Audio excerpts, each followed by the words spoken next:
Hey everybody, welcome back to the Pet Food Puzzle Guy. I'm Glenn, and I just recorded this whole video and then realized I didn't have my mic on. So guess what? I now have to do it again. So that's probably a blessing. It probably means I'm going to make a shorter version because you guys know I can I can ramble on. So here we go. So I want to tell you about a website and a group out there. They're on Facebook. They're everywhere. Cats.com. And you should go check them out if you're a cat person. I love their hard work, their commitment. They are really into cats. Now I'm a dog person. I've probably shared that on here, but I just want to say that I think their knowledge and everything way surpasses my knowledge about cats. That's for sure. They handle everything, but they do touch on nutrition and they do their best to try to evaluate foods. But like most groups out there, you just can't help it. You get caught up in the marketing and the ingredientists out there, and this sounds right, and here's the popular myth about that and all. So they kind of miss the mark when it comes to nutrition. Okay, or let me just say I totally disagree with them. But they just posted an article, went through Facebook. I was scrolling, it was on my Facebook, and I read it, and it was about kitten food versus cat food. Excellent article. And it basically confirms everything I say. So that's why I'm going to share it with you, because a lot of times, I want people to understand, I have a vast, history and experience of 34 years being in vet clinics every day.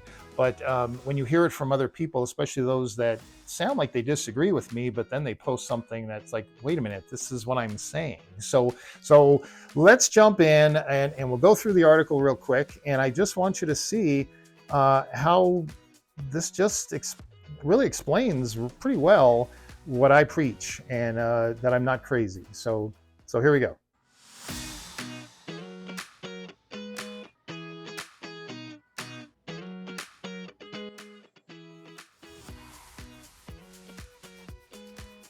Okay, so kitten versus cat food.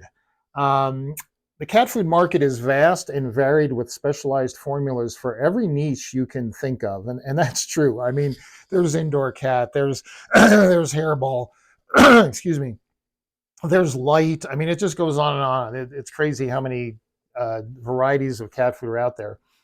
But when it comes to their basic nutritional breakdown, most cat food products are pretty similar. I'd agree with that. That makes a lot of sense. Perhaps the biggest difference is between kitten food and products for adult cats. I like that because we don't hear that a lot. So, what's the difference between kitten food and adult cat food? Those of you in the nutrition mission, okay, you better be. I'm going to consider you students of mine. Is that kind of arrogant? But I know you know the answer to that, right? Here we go. Show me the nutrients. That's the difference, right? Well, let's go ahead and take a look. Just give me a second here to pop that up. Here we go. Protein is the foundation of a healthy feline diet, but kittens need more of it than adult cats to fuel their growth and development. Cat food high in protein contributes essential amino acids, which is what protein is, needed to build muscle and facilitate essential bodily functions. Yes, protein is a lot more than just build muscle. It does a lot of amazing things in the body. That this is true. Is it foundational? Sure, cats are true carnivores, so the fact that they need meat, they're obligated to get meat. They can't get the taurine levels from any other source. They can't even store taurine like dogs and people can. So they are obligate carnivores. So sure, protein matters. They're not even mentioning meat here, just protein. I don't know where they got this article, but this is a great article as we go through here. Adult cats need protein too, but it's usually more about maintaining lean muscle mass than building it. Perfect example of why optimal protein will be higher for a growing kitten. It's going from this to this, and it will be lower for an adult cat because now we're just maintaining muscle. Okay, makes total sense. I'm with them all the way. Whoever wrote this article, I don't know if cats.com took it from somebody or what, but this is really good so far. Kitten food also tends to contain higher levels of fat. Now, didn't get an argument, but a discussion with somebody a few weeks ago when I said the dietary fat is the primary energy source in any dog or cat food. And he came back and said, no, that's not true. And I said, well, Okay, I'm listening, show me. And he never did. But again, this confirms what I said, and it's coming from somebody that's not really in my camp. So I always love that. It's great confirmation. Fat delivers 9 calories of usable energy per gram versus 4 calories for protein and carbohydrates.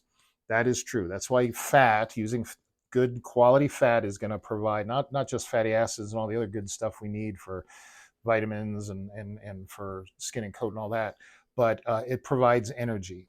And this is why the expertise of a company that has chemists and board certified nutritionists, not certified nutritionists, they have to work together to have that protein and fat and carbohydrate ratio be perfect or optimal. Let's not use perfect, but optimal, to where we're getting all the essential amino acids. But I don't want to be using protein for energy. I want to use fat and carbs because, one, especially fat would be more efficient, and the body doesn't have to convert protein down to glycogen and all this other stuff to turn it into energy, which can be taxing on kidneys and liver, especially not so much in a healthy animal, but in one that's starting to have compromised kidneys or compromised liver. Why overtax them like that? Just balance stuff out. So they don't say this in here, but that's what we get from this, the difference between fat and protein and carbs.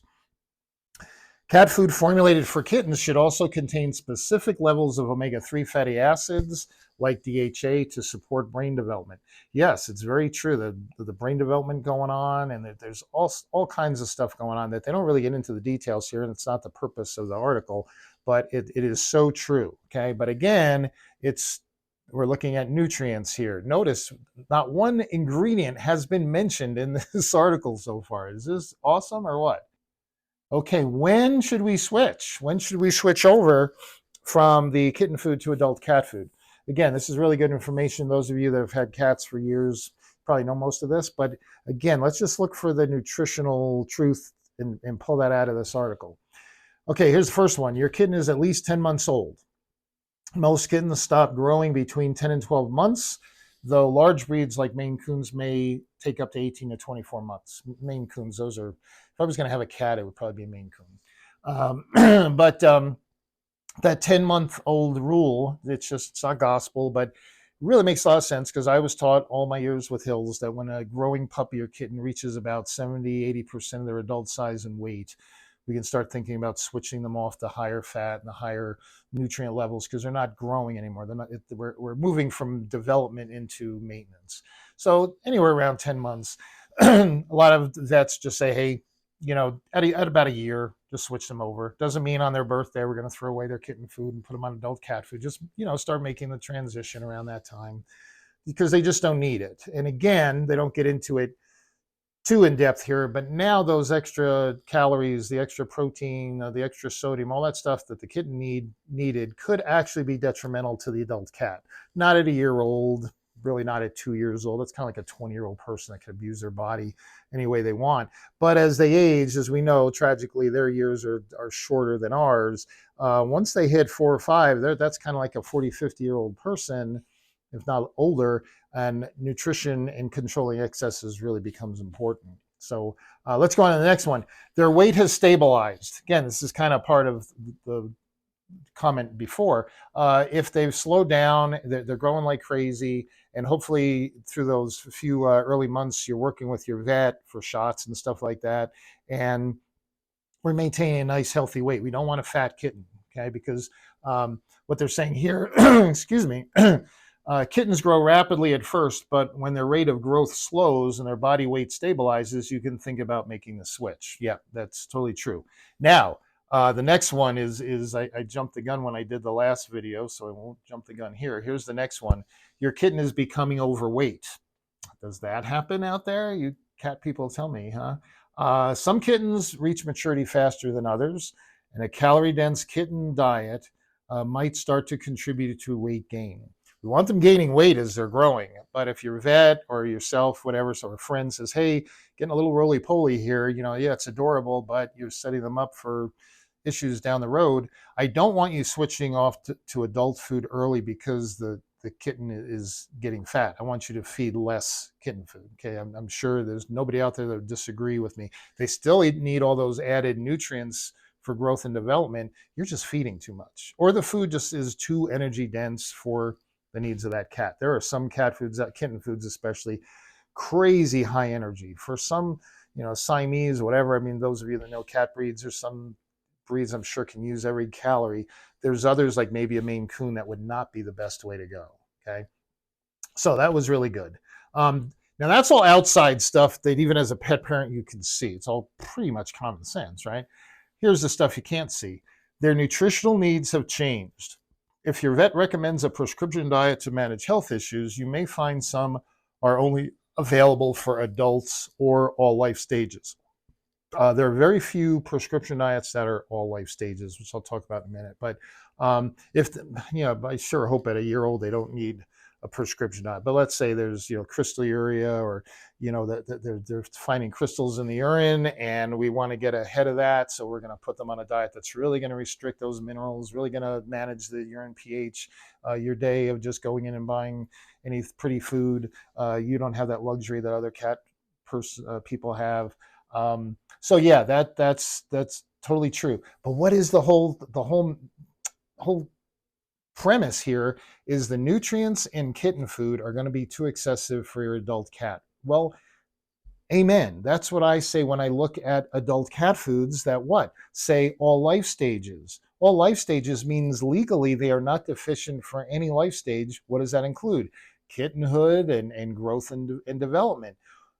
The article just told us don't be feeding high excess nutrients to your adult cat. Why? It predisposes them to kidney disease, to urinary stones, to hypertension. Now, does it mean it's going to cause it? No. Does it mean if you fed an all life stage food or kitten food to your cat for an extra year or two that they're going to drop dead? No, none of that. We're talking optimal here. They use the word optimal a lot, and so do I. We're just saying, what's the best we can do using nutrition, which is nutrients, delivering nutrients, to help reduce the risk of disease. And this article says it really well. And I'm very impressed. The sad part is that this group, and again, I highly recommend you go check them out for all the advice on everything else. I just disagree with their nutritional stance. They promote foods, and they'll say we looked at them and they're species appropriate and they're this and they're that. But the fact is, if you looked at the nutrients, guess what?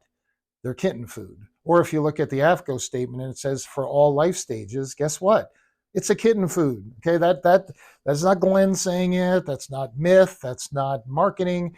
It's a nutritional, biological fact, an illegal fact, because if you could sue them if they were deficient, but they're not. They're high enough for all those nutrients for a kitten. And what did this article just tell you? Don't feed kitten food to an adult cat. But yet, I guarantee you cat folks out there, I'm not going to pick on you, go look at the can, go look at the bag. Now, if you're doing raw or home cooked or whatever, you have the same obligation. Your responsibility is bigger. But first of all, if it's dry or canned, go look at the can, go look at the bag if you haven't put it in another container. Find the AFCO statement. If it says for all life stages, it's a kitten food. And what is this article telling you? Get off kitten food. It's not coming from Glenn, it's coming from cats.com. Again, the irony is they'll promote foods that they like because, again, not to judge them, but they're looking at the marketing. The ingredientists definitely have an influence on them, and they're looking at the canned food, and it has all these pretty ingredients and a flashy, label. And sometimes they'll even test the foods, but they don't test them to see, hey, if the nutrient levels are optimal, yes, this is a food you should feed. Don't test the food if you're not going to understand it's the nutrient delivery that matters. But again, they're promoting foods that I look, and then when I go in, if I can find it on the website or call them, and it's like, yeah, and I don't have to call or look if their website says for all life stages. I know it's excessive. And that's exactly what this article is trying to prevent you from doing. Those of you cooking, you know who you are, you're raw folks and you home cooked. You have the same responsibility. You're delivering nutrients. Are they optimal, or at least are they not something really imbalanced or deficient going on?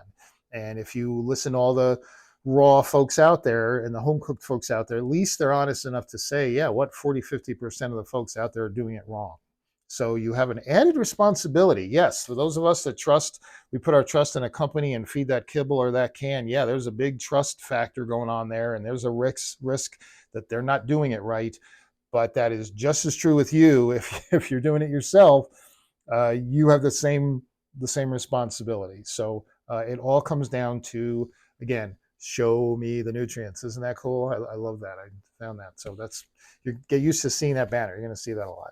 So anyway, I think there's one more slide, this one, and I'm sure some of you will disagree with this, especially those of you that are just finding me for the first time.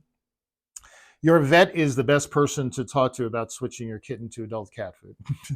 Now, I know some of you, well, vets don't know anything. They're not trained in nutrition. They get kickbacks from Hills and Purina. Why should I listen to them? Blah, blah, blah. Well, vets are just like every other field out there. I worked with veterinarians. I loved it. They became personal friends, and I was in their clinic training their people constantly. And they were always on the phone to Hill's hotline, I call it the hotline, the veterinary line, talking to board certified nutritionists about this and that, or I would be calling for them. I mean, they were just into it.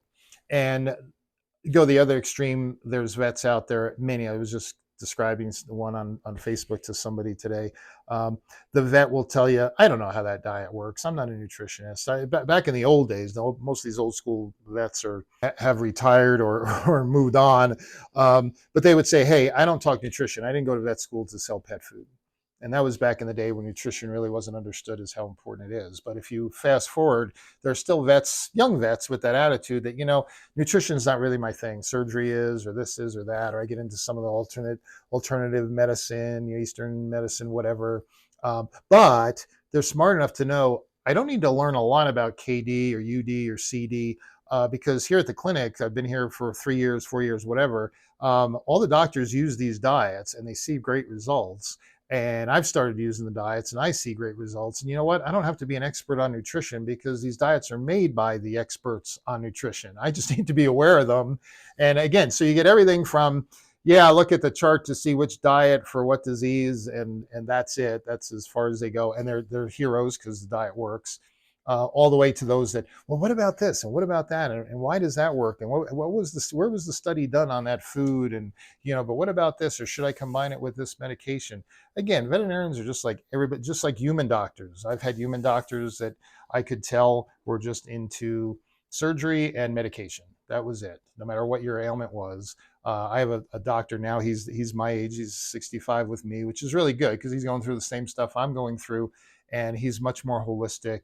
And yes, I can use that word even for on my channel, but that doesn't mean he's a kook or a holistic, down with meds or whatever. But anyway, I thought this was a great article for a couple of reasons. Because one, not one time in there did it mention an ingredient, not once. I love that.